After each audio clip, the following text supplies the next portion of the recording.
Why is it that the moment someone stops wanting you, you suddenly want them more?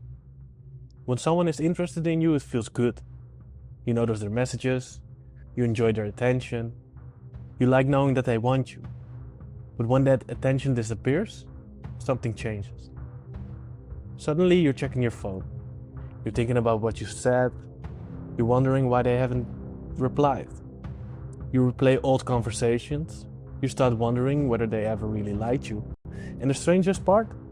Sometimes you didn't even want them that badly before they pulled away. So why does rejection suddenly make someone feel more desirable? Why can someone become more attractive the moment they become unavailable? The answer has less to do with love than you might think. And it starts with something called psychological reactance. Humans don't like losing freedom. If someone tells you that you can't do something, you often want to do it more. If someone tells you that you can't have something, you suddenly want it. This reaction is known as psychological reactance. It's your mind reacting to the feeling that an option has been taken away from you. And relationships can trigger that exact same response. Imagine someone you've been talking to suddenly becomes distant.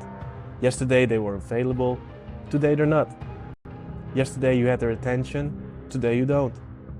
Nothing about the person necessarily changed, but your perception of them did. They've become harder to access, and your brain starts treating that lost access as something valuable. There's another psychological principle at work here: scarcity. We tend to value things more when they seem limited or difficult to obtain. That's why companies create limited editions, why tickets become more attractive when there are only a few left, and why someone who has always been available can suddenly become extremely interesting when they disappear. Their absence creates uncertainty, and uncertainty creates attention. You start asking questions. Why did they pull away? Did I do something wrong? Are they talking to someone else? Do they still think about me? And suddenly, you're spending more mental energy on someone than you ever did when they were actually there. But there's something even more interesting. Sometimes you don't actually miss the person, you miss being wanted by the person. There's the difference. When someone rejects you, your ego can interpret it as information about your value. You were unchosen, and that can hurt. So your brain starts trying to reverse the situation. You don't necessarily think, I deeply love this person. You think, I need them to want me again. Because if they want you again, the rejection no longer defines you. You want back the validation you lost. And this is where chasing can begin. Imagine someone gives you attention. You feel good, then they pull away. You feel uncertain. You try harder to get their attention back. They give you a little bit of attention, you feel relieved. Then they disappear again. And now you're waiting for the next moment of attention. This can become incredibly powerful. Because you're no longer simply attracted to the person, you attract to the relief you feel when they finally give you what you've been waiting for. And that creates a dangerous cycle. Attention, withdrawal, uncertainty, relief. Then it starts again. There's a reason unpredictable rewards can be so compelling. If you knew exactly when someone would text you, you wouldn't spend much time thinking about it.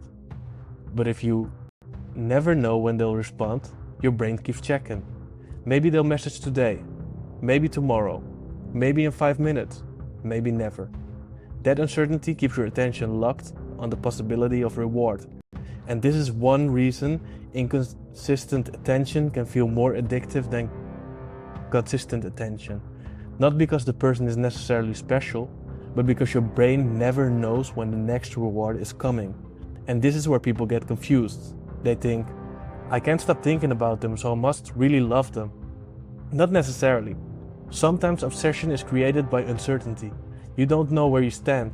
You don't know what they want. You don't know whether they're going to come back. So your brain keeps trying to solve the puzzle. And the more emotional the situation becomes, the more important solving it feels. That's why someone can occupy your thoughts for weeks, even when you barely knew them. Your brain isn't necessarily saying, this is the person for me.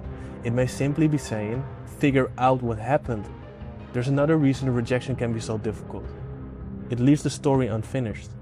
If someone clearly tells you, I don't want a relationship with you, you can eventually process that. But if they disappear, come back, show interest, pull away again, you never get a clean ending. Your mind keeps looking for one. And that can keep someone emotionally attached for far longer than a simple rejection would. You don't necessarily want them, you want an answer. And sometimes you confuse the two. So here's the question you should ask yourself. If this person suddenly become completely available again, would you still want them? Or would the attraction disappear once there was no longer anything to chase? Because if the desire is strongest when they are distant, you may not be chasing the person. You may be chasing the feeling of finally being chosen. And those are two different things. The first step is recognizing the pattern. When you feel yourself becoming obsessed with someone who doesn't want you, don't immediately assume it's love. Ask yourself, do I actually like this person? Or do I like the idea of finally winning them over? There's a difference. Then ask, would I want this relationship if there were no rejection involved? If the answer is no, you may be chasing validation rather than connection. And once you understand that, the obsession can start to lose its power. Because you realize something important. You don't necessarily want the person you walked away, you want the version of yourself that feels worthy when they come back.